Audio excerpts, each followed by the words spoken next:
Жоқ, айтсаң неше кешкен? Молодец, бізде ләззат жұмыс басты, өте көп ақша табамын деп алдында айта кеткен болатын.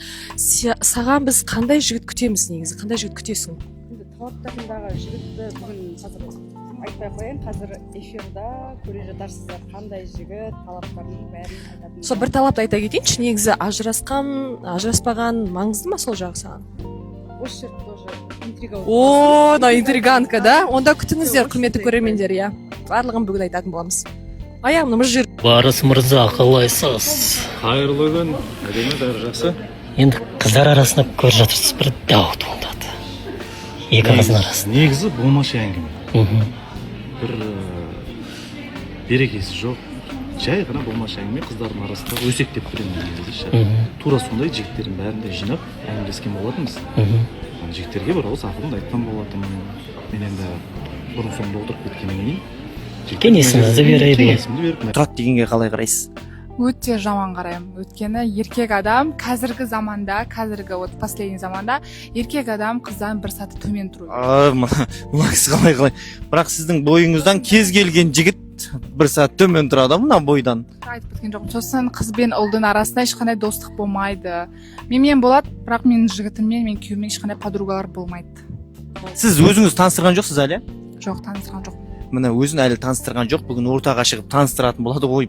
Және де достар, сіздерден сұрайтын тек қана шабыт беретін ол қолдауларыңыз ғой, тек қана қолдаңыздар.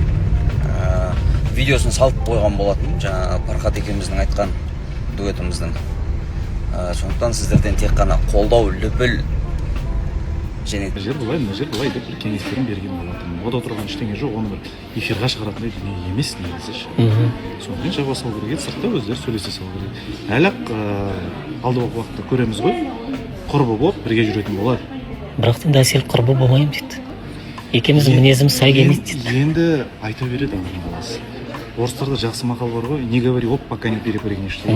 Сол айтқандай асықпай жатып құлдық дейді, тағы қазақтарда да жақсы мақал бар. Сол себептен ерте жартын кесіп айту. Достар, қалайсыздар? Біз Жанна деген қызға сұрақ қоямыз. Жаннаға бірінші қоятын сұрағым, бойың неше? Сәлем. Мен өзім жүргізушімін, мен ұстап тұрамын. Менің бойым 1,78. 1,78 бойы. Ойлаң, құра береміз ба? 1,78 екен бойы. Енді екінші сұрағым, жалпы жігіттің қыз достары болады, оған көзқарасыңыз қалай? Және де жігіт қыздан бір саты жоғары. тіркелуді ұмытпаңыздар. Аман болайық. Жаңа туындылар жарық көре берсін. Құлақтарыңыздың құрышын қандыра берсін дегім келеді. Не забудьте, да, конечно, поддержать, поставить лайки, комменты, подписаться. Скоро выходит очень много песен, так что от вас требуется только поддержка. Жду.